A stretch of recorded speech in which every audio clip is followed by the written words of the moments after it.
Yeah, we lost to the Vikings. Honestly, the defense didn't get blown out that bad, given that our offense couldn't do anything with David Blau this game. And David Blau clearly looked like a third string quarterback, a rookie quarterback this game.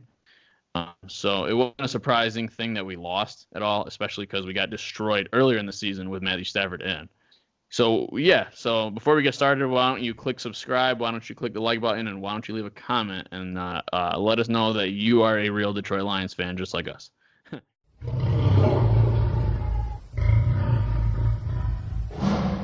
So getting into the game itself, okay, it's kind of a weird game to get into because they were playing it safe. They knew we had a backup quarterback in, and they were stacking the heck out of the box. Bo Skarsgård wasn't able to do that much damage. He had 65 yards on 19 carries, which is a 3.4 average. That wasn't very good, but like I said, I mean, they were stacking the box. There was really nothing you could do because they knew that they were going up against David Blau. They knew Stafford wasn't in, and they knew the vertical threat wasn't really going to be there. So they were stacking the box. They were putting pressure on the quarterback, and it really felt like every single thing sack on David Blau. And it was mostly David Blau's fault because he kept trying to roll out or run out of the pocket, not trying to throw away. He was trying to make the play happen, and it wasn't happening for him. And Bo couldn't get much done. Really, nobody on the offense could get anything done besides that one drive, which led to a Kenny Golladay touchdown. If Matthew Stafford was in this particular game, do you think we would have won? Honestly, I mean, the game would have played out a lot different. We would have been able to run the ball more. We would have actually thrown the ball down the field more.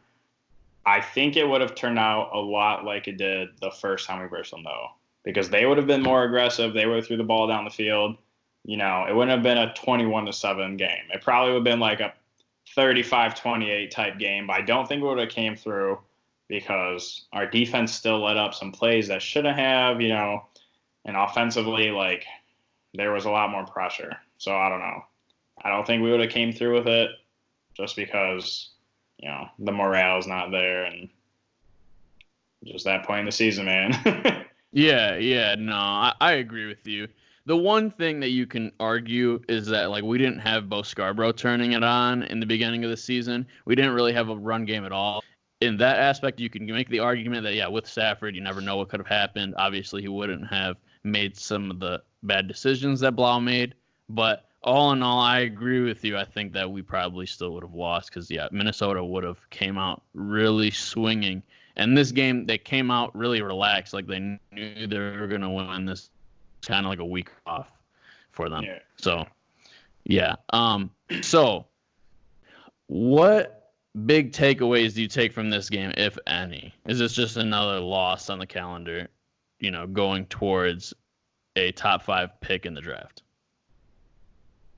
I mean, there's nothing that was like, oh my God, we did this really well. But there's also nothing that was like, oh, we played super terrible, I think we played decent. I think we played like an average team. We couldn't really get drives going. And most of that is obviously the quarterback's fault. He was missing throws, overthrowing, underthrowing that led to turnovers.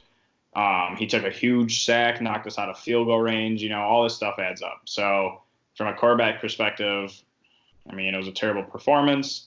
Everyone else, on offensively, that kind of just contributes to quarterback play. If you're not able to throw the ball, it makes it really hard to run the ball. If you're not able to run the ball, it makes it really hard to throw the ball. And then, wide receivers weren't getting as open as they usually do. Defensively, I mean, it was decent. We had some pressure occasionally, but it seemed like some players were taking plays off. In one instance, Kirk Cousins had all day to throw in the pocket. And literally, I saw Snacks just standing there. He literally just stood up and gave up on the play just because Kirk, wasn't doing anything. I'm like, really? You're really not going to try and get after it, bull rush, do something. Right. A lot of times it just seems like they kind of just stand up and they're like, well, I might as well just try and knock the ball down from the line of scrimmage, and it's it's hard to see, it makes it very shitty for a fan to watch that, so I don't know. And I don't know. It just seemed like our defense was kind of getting killed out there. It wasn't super bad from a point standpoint, they only put up 21, but they weren't really trying to drive down the field. You know, a lot of it was like, well, we're going to hand the ball off. We're going to shed the time. You know, we're going to take time down. Yeah. The drives lasted a long time because they're like, we just need to literally run the clock and we're going to win the game, which is exactly what happened, you know? So I don't think there's anything huge. I mean, I know Slay said something like, you know, he was like, oh, like, you know, they played all right. There was that PI, like he got burnt by Diggs for like a 40-something yard gain or something like that. And when it happened live, I'm like, dude, he pushed off. And then when they replayed, I'm like, oh, it didn't seem like much, but he did extend his arm, and that gave enough separation to get the catch, you know? So, like, that was the only really, like, huge play from them, and it was definitely an offensive PI. So I think our defense played okay. They definitely didn't try as hard as I would have liked, but, yeah. Yeah.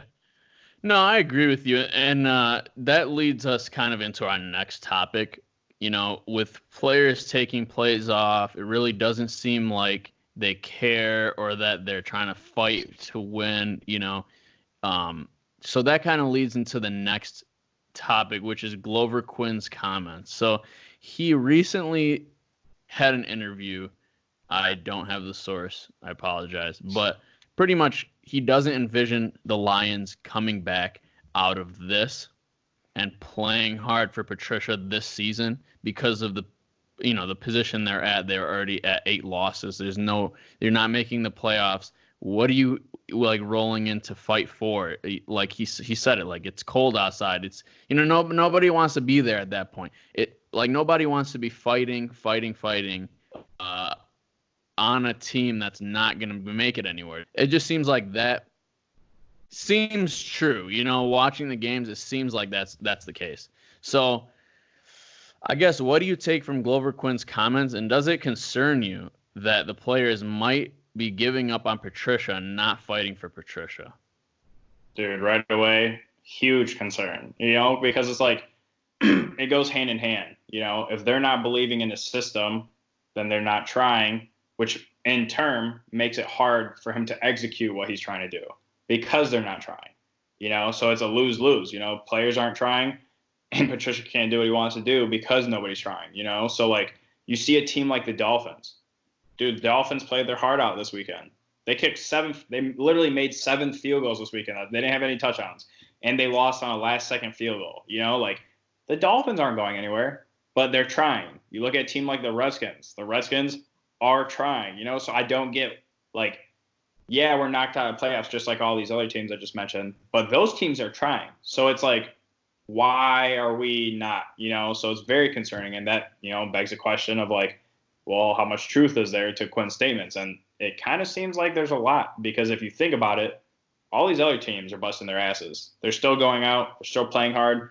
They're not getting the wins, but you see it. Like, you watch it on the film. It's like last-second touchdown or something makes them lose.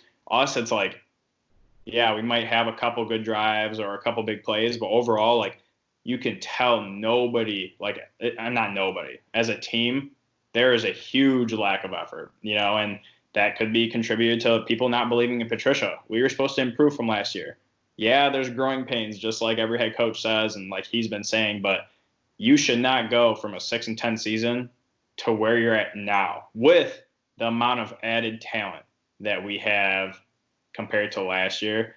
And we have, 3 games left? Even if we win all 3 of these games, wow, we won. We didn't even win more games at that point. We have a tie, you know? So, yeah, I mean, don't get me wrong. It makes it real hard when Stafford goes down. But even when Stafford was still up and playing, we were already basically knocked out of playoff contention. You know, we needed a lot of the good teams to lose a lot of games, and we had to win out. So, I mean, it's inexcusable. You know, like, yeah, we had a lot of players go down, but, like, dude, you're supposed to build a team that can, you know, withstand that. So, yeah, it's very concerning. Yeah, I'm very concerned as well. The one thing that I do have to say, in regards to those teams that are now, like, you know, turning it on, trying to fight, trying to prove something, is that they all have one thing in common, and that they were teams going into the season. We knew they weren't going to be good. They were just going to be pretty awful, okay? And then coming into the beginning of the season, they proved that they were pretty, you know what I mean? Yeah. So us, we were in a different situation where we were pretty dang good we were pretty dang good 2 years ago. We obviously took a step back because it was a first-year coach. We understood that. But then, yeah, like you said, we made heavy moves this offseason, and we came into this season with very, very high expectations. So I think once we started losing, and we were performing in the beginning of the season, like nobody forget that. But once we started losing, you said it. The morale went out the window. And it just seems like harder to come back from that to where you thought you were this good, and now you're this good, to those teams that thought they were this good, and now they're trying to prove to people that they could be better. You know what I mean? So it's a little bit different in that point of view, but it's still, that's not an excuse. The players need to come out and play. You're playing for your career. If you take a season off, if you're Snacks Harrison or if you're one of these other guys taking games off, you're shortening your career. Even if you're keeping your body healthy, people are going to look at your most recent performance and judge you on that. So, and coaches as well, you're playing for your job, you're playing for your career. So there's no excuse, even if you did think you were going to be this good and now you're this good. It doesn't matter. Like, you got to perform your ass off every single week. But yeah, anyway, I agree with you. It's very concerning. It does look like the team has given up, and it kind of all stems back from the Quandre Diggs trade. So I wanted to step into that as our next topic.